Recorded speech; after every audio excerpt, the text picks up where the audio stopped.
Capítulo 3. Controvérsias que cercam o Evangelho da Graça. Você já perguntou a si mesmo por que no momento em que diz a palavra graça, não vamos falar ainda acerca da abundância de graça, as pessoas logo erguem suas defesas? Você vai ouvir as pessoas dizendo: cuidado com esse pregador da graça. Ouvi dizer que ele está vindo para a cidade. Ou você precisa tomar cuidado com isso. Muita graça não é bom para você. Isso tem de ser equilibrado com a lei. Você já se perguntou de onde vêm todos esses medos e apreensões? Pense em todos os filmes de Indiana Jones que você já assistiu. Antes de o herói Indiana poder se apossar de qualquer relíquia de valor inestimável, ele deve superar os obstáculos e armadilhas que cercam o prêmio. Dardos inflamados passam zunindo à sua esquerda. Flechas envenenadas voam em direção a ele, à sua direita. Poços ocultos, cheios de lanças pontiagudas, estão à frente dele, e gigantescos pedregulhos vêm rolando do alto. Tantos obstáculos se erguem simplesmente porque há um tesouro no final. No momento em que você aprende a receber a graça, você começa a reinar em vida. Pela mesma razão, o diabo ergueu tantos obstáculos e muros ao redor do Evangelho da Graça. Ele está bem ciente de que, no momento em que você aprender a receber graça, você começará a reinar em sua vida. O diabo vem para roubar, matar e destruir. Ele quer ver você falido e quebrado. Ele não quer ver você reinando em vida. Então, ele trabalha pesado para impedir os crentes de receberem a abundância da graça e o dom da justiça. Controvérsias, a estratégia do diabo. A estratégia do diabo é envolver as verdades de Deus com controvérsias, para evitar que o povo de Deus se beneficie com a plenitude das promessas do Altíssimo. Ele ergue controvérsias como muros ao redor dessas verdades. Você sempre pode dizer o quanto uma verdade é poderosa pelo número de controvérsias que o diabo coloca ao redor dela.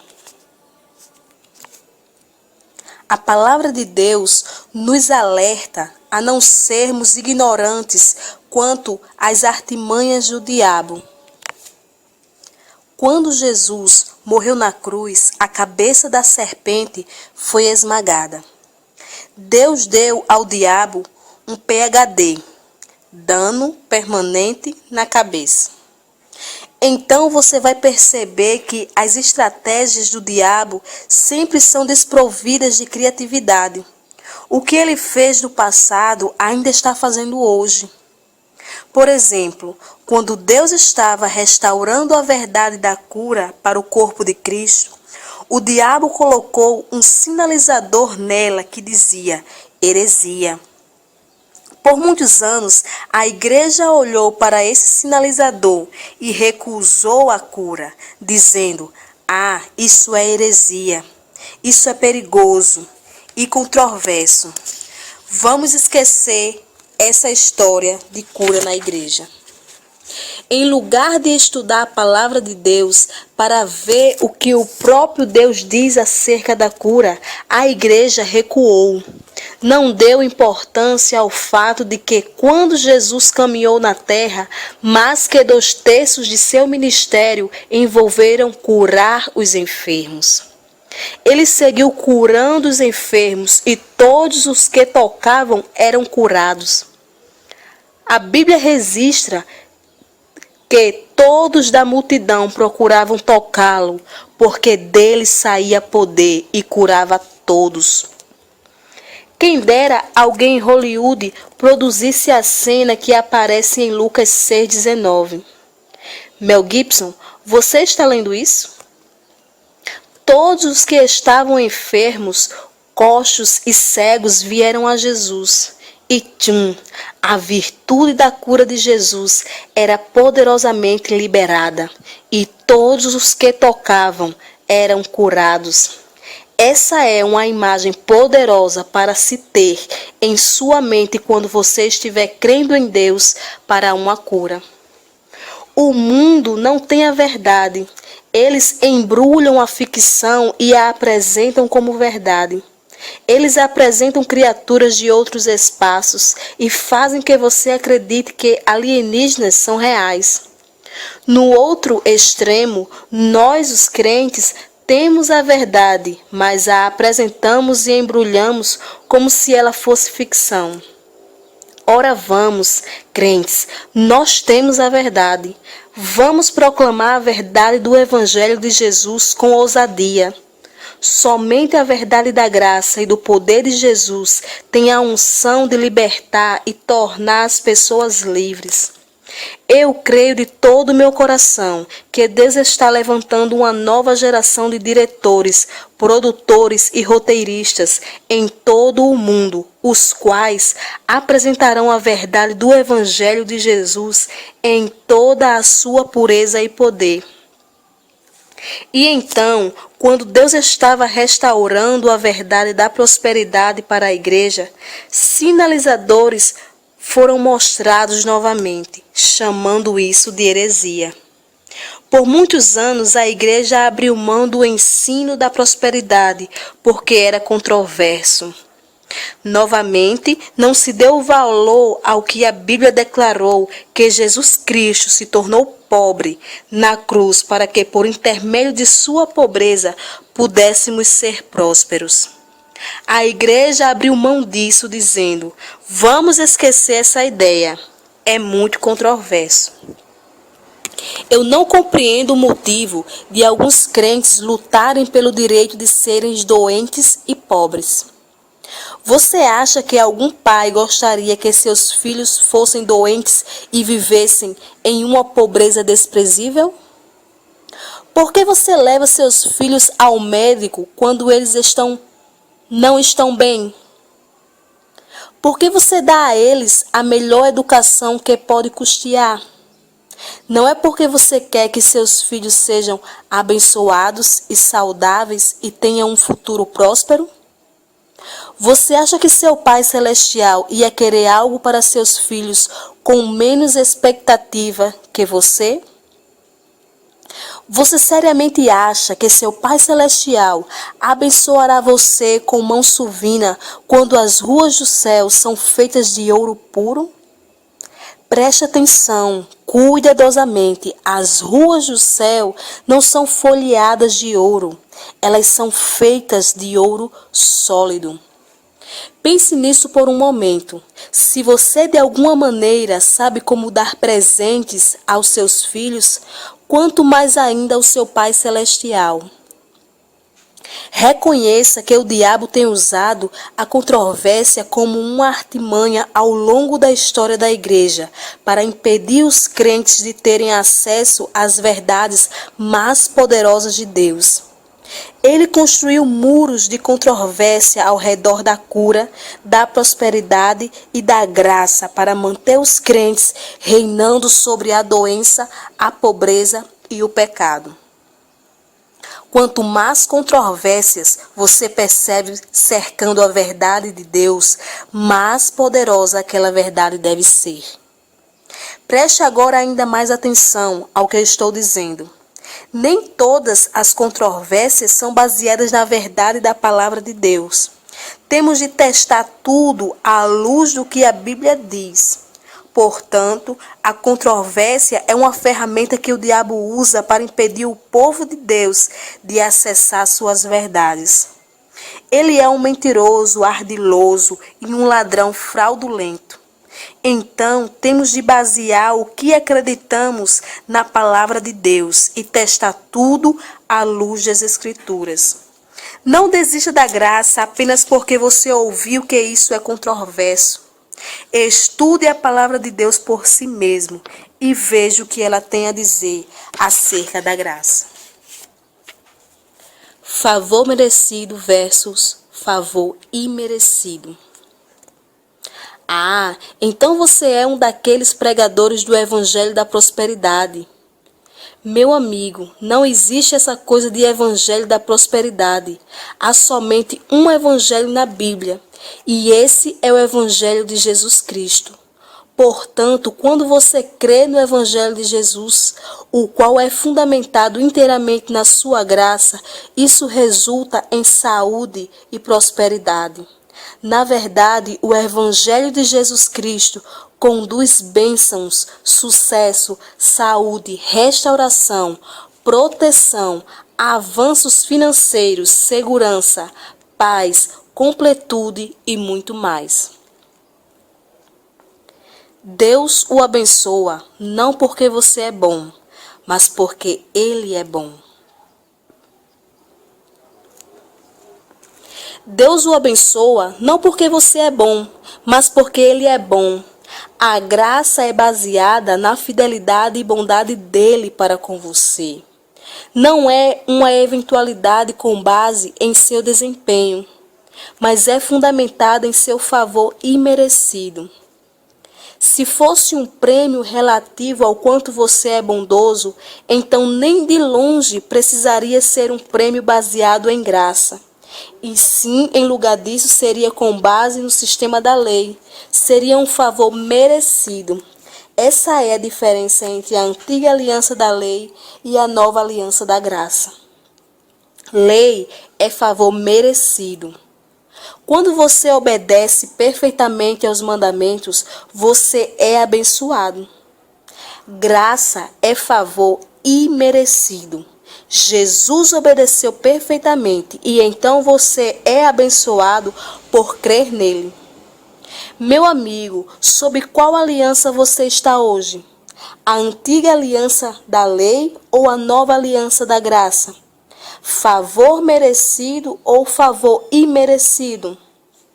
Se você tivesse de ser abençoado por Deus hoje, dependendo do que faz, de sua capacidade em observar a lei e de sua capacidade de se tornar justo por si mesmo, então não haveria diferença entre estar sob a antiga aliança da lei e estar sob a nova aliança da graça. As boas novas não seriam tão boas assim, uma vez que não haveria uma real diferença entre a antiga e a nova aliança. Ora vamos, meu amigo. Deus apontou a culpa com a antiga aliança. E por uma boa razão. Muros ao redor da abundância da graça. Um bom amigo meu, que é um colega pastor, certa vez me sugeriu ao decano de uma escola bíblica que a matéria graça fosse incorporada ao currículo escolar. O decano retrucou: você precisa tomar cuidado quando se trata de graça. Esta apreensão com relação à graça predomina em muitos círculos cristãos. No momento em que eles ouvem graça, entram em alerta máximo. Eu disse a meu amigo que, na verdade, não concordo que a graça deva ser um assunto em um currículo de escola bíblica. A graça não é um assunto. Graça é o Evangelho, é a boa nova. A palavra Evangelho significa simplesmente boas novas. Graça não é uma teologia, não é um assunto, não é uma doutrina, é uma pessoa e seu nome é Jesus. Essa é a razão pela qual o Senhor quer que você receba a abundância da graça, porque para ter a abundância da graça é preciso ter a abundância de Jesus. Como você pode dizer que a graça é uma pessoa e que essa pessoa é o próprio Jesus? Excelente pergunta. Vamos ver o que a palavra de Deus diz acerca disso. Porque a lei foi dada por intermédio de Moisés, mas a graça e a verdade vieram por intermédio de Jesus Cristo. João 1,17. Observe que a lei foi dada, mas a graça e a verdade vieram por Jesus Cristo. A lei foi dada, isso implica numa percepção de distância, mas a graça veio. Jesus é a personificação da graça. Jesus é a graça. É importante que você comece a perceber que a verdade está do lado da graça e não do lado da lei. A palavra de Deus declara que se você conhecer a verdade o libertará. Bem, meu amigo, graça é artigo definido. Verdade que liberta você. Não a lei de Moisés. A lei está do lado de Moisés, mas a graça e a verdade estão do mesmo lado que o nosso Salvador. Mesmo assim, há pessoas hoje se apoiando na lei de Moisés e orando com base nisso, como se essa fosse a verdade que liberta. Meu amigo, a graça de Deus é a única verdade que liberta. A verdade está do lado da graça. Se o diabo conseguir manter você sob a lei, ele pode mantê-lo derrotado. Você jamais ouve, cuidado com os 10 mandamentos, ou tome cuidado com esse pregador da lei. Ouvi dizer que ele está vindo para a cidade. Por que não há controvérsia acerca dos 10 mandamentos? Isso ocorre porque o diabo quer que você esteja sujeito à lei. Ele não quer que você saiba que Jesus já o libertou da lei. Se ele puder manter você sob a lei, ele pode mantê-lo derrotado.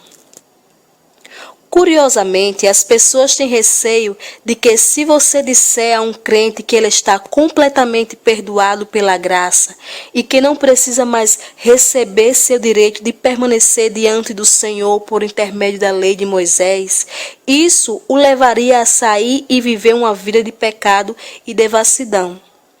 No entanto, a Bíblia é muito clara ao dizer que a força do pecado é a lei. Não é a graça que dá às pessoas a força para pecar, é a lei. Quanto mais você estiver sob a lei, mais o pecado é fortalecido. Controversamente, quanto mais você estiver sob a graça, mais o pecado será esvaziado de sua força. Na verdade, a Bíblia declara que o pecado não terá domínio sobre vós, porque vós não estáis debaixo da lei, mas debaixo da graça. Agora, não minimize essa poderosa revelação. Leia o versículo novamente. É o texto de Romanos 6,14. Porque o pecado não terá domínio sobre vós, porque vós não estáis debaixo da lei, mas debaixo da graça. Isso significa que quanto mais graça recebe, mais poder você tem para dominar o pecado. Em outras palavras, o pecado não pode ter domínio sobre você quando você recebe a abundância da graça.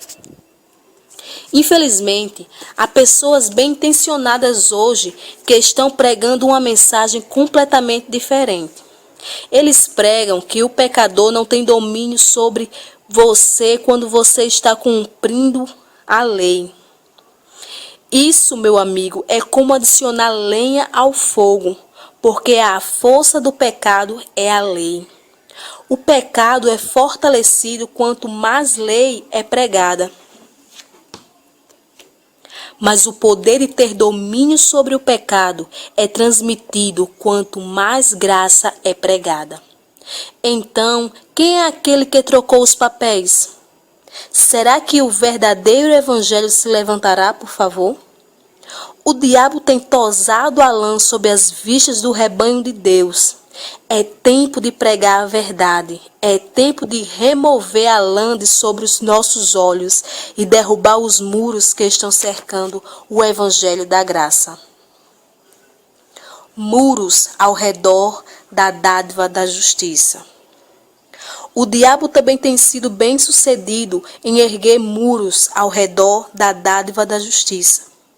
Hoje, a teologia convencional ensina que não somente há uma coisa chamada justiça posicional, mas há também algo conhecido como justiça prática. Eles estão dizendo que, embora tenham sido justificados pela graça, você agora precisa fazer as coisas corretamente e manter a lei para continuar sendo justificado. Eles chamam isso de ter justiça prática. Meu amigo, isso é algo que o apóstolo Paulo jamais ensinou. Há somente uma justiça em Cristo Jesus. Vejamos o que Paulo diz acerca daqueles que são ignorantes dessa justiça. Ele diz: porquanto ignorando a justiça que vem de Deus. É isso que algumas pessoas classificam como justiça posicional. E procurando estabelecer a sua própria. Isso agora é o que eles chamam de justiça prática. Não se submeteram à justiça de Deus. Então é claro que Paulo é contra qualquer ensinamento que afirma que você tem de ganhar e merecer sua própria justiça. Ou você é justo ou não é. Não existe essa coisa de primeiro ter justiça posicional e então ter de manter isso por meio da justiça prática. Você é a justiça de Deus em Cristo e ponto final. Observe que a estratégia aqui é enganar o crente, levá-lo a acreditar que a justiça é algo que ele precisa alcançar e guardar perfeitamente a lei. Isso tudo soa muito bom para a carne, mas se for assim, então a promessa de dádiva da justiça é completamente atirada pela janela. O diabo é muito astuto. Ele não tem problemas com a justiça, mas quer enganar você e fazê-lo correr atrás de sua própria justiça através da lei. Ele quer que você dependa de sua justiça própria. Então ele retira a pequena palavra dádiva da frase dádiva da justiça. Assim, ele lhe dá a falsa impressão de que você é responsável por alcançar sua própria justiça por meio de suas obras e esforços, em lugar de depender da obra consumada de Jesus. Você é a justiça de Deus em Cristo. Ponto final. Há muitos crentes que são bastante sinceros a respeito de guardar a lei e atingir sua própria justiça. Mas desculpe por dizê-lo, eles estão sinceramente errados. O agir de Deus é por graça. A justiça não pode ser atingida por meio de boas obras. Isso só pode vir como uma dádiva. Uma dádiva jamais será uma dádiva se você tiver de trabalhar por ela. Por exemplo, se eu desse a você uma Ferrari vermelha, tinindo de nova, com a condição de você me pagar $20.000 todo mês pelo resto da sua vida, essa Ferrari seria realmente um presente? Claro que não. Como ela pode ser um presente se você teria de pagar ou trabalhar por ela? Isso é conversa fiada, mas é justamente o que algumas pessoas estão pregando hoje. Elas dizem que Deus dá a você a dádiva da justiça, sob a condição de que você guarde os 10 mandamentos pelo resto de sua vida, para manter a justiça. Agora, isso é mesmo um presente? Ora vamos. Quando Deus deu a você a dádiva da justiça, foi um presente real. Pare de tentar alcançá-lo com suas próprias obras. Os presentes de Deus para nós são incondicionais. Comece a acreditar que a justiça é uma dádiva na nova aliança. Muitos crentes estão derrotados hoje porque estão tentando alcançar sua própria justiça ao guardarem a lei e por meio de suas boas obras. Meu amigo, a justiça é um dom por causa do que Jesus conquistou na cruz para você. Todos os nossos pecados, passados, presentes e futuros, foram levados por seu precioso sangue. Você está completamente perdoado e a partir do momento em que recebeu Jesus em sua vida, nunca mais será aprisionado por seus pecados novamente. Eles estão lavados. Você foi feito tão justo quanto Jesus, não por meio do seu comportamento, mas pela fé nele e em sua obra consumada na cruz. Não há nada que você possa fazer que leve Deus a amá-lo mais. E não há nada que você possa fazer que o leve a amá-lo menos. Talvez você esteja dizendo, mas eu não fiz nada para me tornar justo. É exatamente isso. Você não fez nada para se tornar justo. E Jesus não fez nada para se tornar pecador. Você está vestido não com sua própria justiça, mas com a perfeita justiça de Jesus. É um presente que ele comprou para você com seu próprio sangue. Portanto, a justiça diante do Senhor não pode ser alcançada. Sua permanência como justo ou permanência diante dele só pode ser recebida como uma dádiva. Hoje, seu direito de ser justo é um direito comprado por sangue. Não há nada que você possa fazer que leve Deus a amá-lo mais. E não há nada que você possa fazer que leve a amá-lo menos. Ele o ama perfeitamente e ele o vê vestido com a justiça de Jesus. Então comece a ver a si mesmo vestido com a justiça de Jesus. Licença para pecar? Mas, Pastor Prince, se você pregar que alguém é eternamente justo diante do Senhor, não por meio das próprias obras e de guardar a lei, as pessoas não vão sair e viver uma vida lasciva? Isso não vai dar às pessoas licença para pecar? Outra pergunta fantástica. Vou começar a minha resposta assim. Você já notou que as pessoas já pecam sem precisar de uma licença? Todos nós temos os mesmo objetivo de querer que as pessoas vivam uma vida de vitória sobre o pecado. Acompanhe o que vou discorrer a respeito, a fim de tornar isso explicitamente claro, preto no branco, para não restar dúvida. Eu, Joseph Prince, sou veemente, completamente, agressivamente, irrevogavelmente contra o pecado. Eu sou veementemente contra o pecado. O pecado é perverso. Eu realmente não tolero o pecado. Um estilo de vida pecaminoso somente leva você à derrota e à destruição. Então, apesar de nosso objetivo ser o mesmo, o ponto em que diferimos é como obter a vida vitoriosa. Alguns pensam que é pregando mais a lei.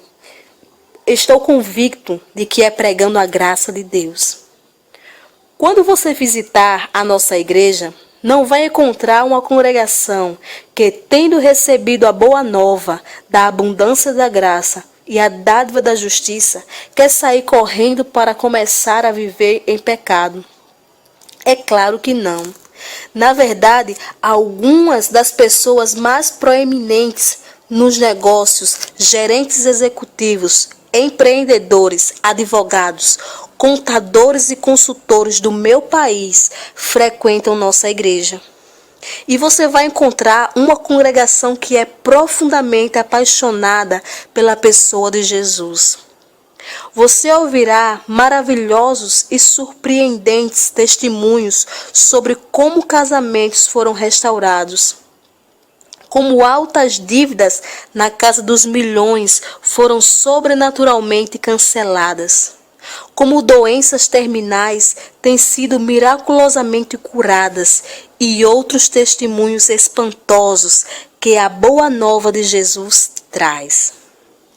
O pecado perde a atração quando você encontra a pessoa da graça, Jesus Cristo, e se dá conta de tudo que Ele abençoou você e o que fez por você na cruz.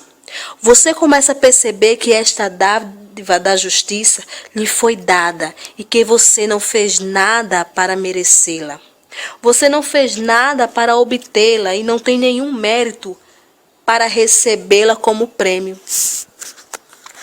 Agora, o que acontece? Este encontro com Jesus o induz a querer sair por aí pecando? É claro que não. Ao contrário disso, leva você a se apaixonar por ele de novo. Faz de você um marido melhor, um pai melhor, uma dona de casa melhor, um estudante melhor. Faz de você alguém que deseja de todo o coração guardar a glória de nosso Senhor Jesus. Ao viver uma vida que é vitoriosa sobre o pecado, por sua graça e força.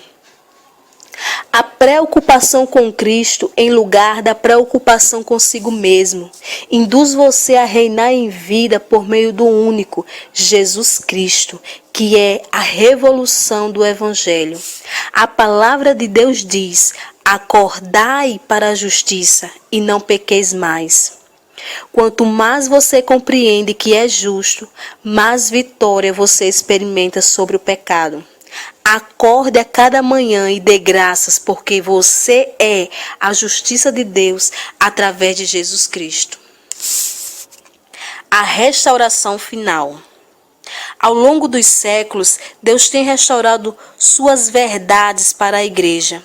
Eu acredito que a verdade última e final é a pessoa de Jesus e tudo que ele conquistou na cruz. A revelação da obra consumada de Jesus se tornará mais e mais forte nos fins dos tempos e o homem começará a desfrutar os plenos benefícios da nova aliança da graça. Jesus não morreu na cruz por nós porque alguns de nós o merecemos. Todos nós merecemos o fogo do inferno, mas fomos redimidos por Jesus Cristo. A palavra redimir literalmente significa comprar por um preço. O preço aqui é o próprio Jesus. Ele deu a si mesmo em resgate por mim e por você. Ele abriu mão de si mesmo. Então você e eu podemos receber a abundância da graça e a dádiva da justiça para reinar em vida. E tudo por causa de Jesus. É tempo de a igreja parar de abrir mão da graça e parar de se preocupar se isso é um tema muito controverso. Estude a Bíblia e comece a ver por si mesmo que esse é o poder de Deus para a salvação. Pare de abrir mão da graça. Discernindo o Evangelho da graça. Deixe-me ensinar a você como discernir se o ensinamento da graça que você está ouvindo é doutrinariamente são. Quando ouve a nova aliança da graça pregada, ela é sempre em exaltação a Cristo. Ela sempre revela mais e mais de Jesus. Ela sempre revela a beleza de Jesus e a perfeição de sua obra consumada na cruz. Jesus é sempre glorificado quando a graça é ensinada. Não há graça sem Jesus. Então não fique tão facilmente impressionado só porque alguém diz a você que prega a graça. A palavra de Deus nos diz para testar tudo. Deus quer que sejamos prudentes como as serpentes e inocentes como pombas. Mesmo enquanto lê este livro, não quero que você tome minha palavra em lugar da Bíblia. Quero que você esmiúce sua Bíblia, estude a palavra de Deus por si mesmo e veja a graça do nosso Senhor Jesus na nova aliança se tornar revigorada. A graça não é uma doutrina. A graça é uma pessoa e seu nome é Jesus. Portanto, não há ensinamento sobre a graça sem Jesus Cristo. Você não pode separar Jesus e a graça. Se alguém fica repetindo a palavra graça em seus sermões, mas não há exaltação de Jesus e de sua obra consumada, esse não é o evangelho da graça. Similarmente, para melhor discernir se o que você está ouvindo é o evangelho da graça, observe que ela não destaca seus esforços, seu desempenho ou suas obras. Ela torna os esforços pessoais dos homens em nada e evidencia completamente os esforços de Jesus e o que ele fez. A lei torna a pessoa autoconsciente. A lei está sempre perguntando o que eu devo fazer. Mas a graça torna a pessoa consciente acerca de Cristo. E a graça está sempre perguntando o que Jesus fez. Sua parte é somente crer em Jesus Cristo. E quando faz isso, você é abençoado e justificado.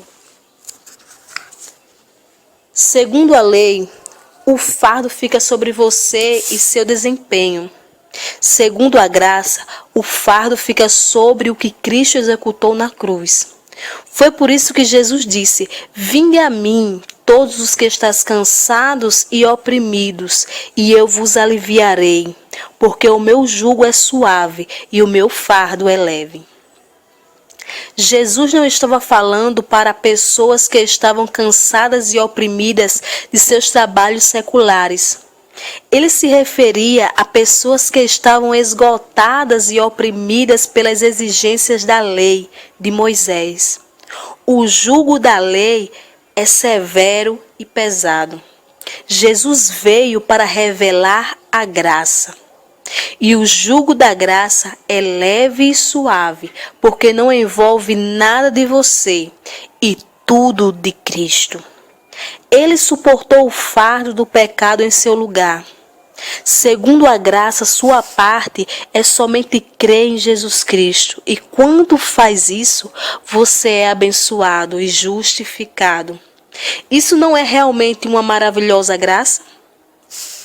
A nova aliança da graça é tão poderosa que tem havido tentativas de perverter esse ensinamento da graça de Deus. Há muitos assim chamados pregadores que estão pregando uma graça que não é a de Deus. Eles acreditam numa salvação universal e declaram isso, que por causa da graça de Deus, todos serão salvos, mesmo sem crer em Jesus. Isso é uma mentira vinda do abismo do inferno. Nenhum homem pode ser salvo senão através do nosso Salvador, Jesus Cristo. Jesus é o caminho, a verdade e a vida. Nenhum homem vem ao Pai e recebe vida eterna a não ser por meio de Jesus. Não há graça sem a pessoa de Jesus. O ensinamento de salvação universal é uma mentira que desonra a Jesus e nega sua obra na cruz. A graça verdadeira sempre faz de Jesus o centro de todas as coisas, tudo que tem a ver com Jesus. É tempo de a igreja derrubar estes muros de controvérsia que cercam a graça e começar a revelar mais e mais a Jesus. Esta é a batida do coração do meu ministério. Revelar Jesus e ver mais de Jesus, sua amabilidade, sua perfeição e sua graça. Tudo tem a ver com trazer de volta o maravilhoso é a graça. Se os crentes não entenderem que a graça de Deus é seu favor imerecido, inalcançável e inadquirível, eles vão depender de seus próprios esforços para guardar a lei de Moisés, para merecer, adquirir e obter por mérito tal favor. De igual modo, se não entenderem que a justiça é um presente e que está vinculada a uma condição de direito, e não ao fazer direito, eles dependerão de seus esforços próprios para adquirir este dom. Derrubando os muros da controvérsia. Meu amigo, você está destinado a reinar nesta vida. O nosso Senhor tem prazer em ver seu casamento abençoado, sua família abençoada, seu celeiro transbordando com mais que o suficiente e seu corpo cheio da vida ressurreta de Jesus. Comece a perceber que o diabo fortaleceu bem os muros e construiu fortalezas tão reforçadas que hoje elas parecem paredes grossas. Essas paredes densas cercam a abundância da graça e a dádiva da justiça. Pela graça de Deus, vamos derrubar essas paredes compactas, porque as armas da nossa luta não são carnais, mas poderosas em Deus para derrubar fortalezas. Vamos derrubar essas fortalezas que têm roubado os crentes de seu destino para reinar em vida. Comece a receber os tesouros que foram comprados para você pelo sangue de Jesus e comece a reinar em cada área de sua vida. O nosso Senhor tem prazer em ver sua família abençoada, seus celeiros transbordando e seu corpo cheio da ressurreição de Jesus.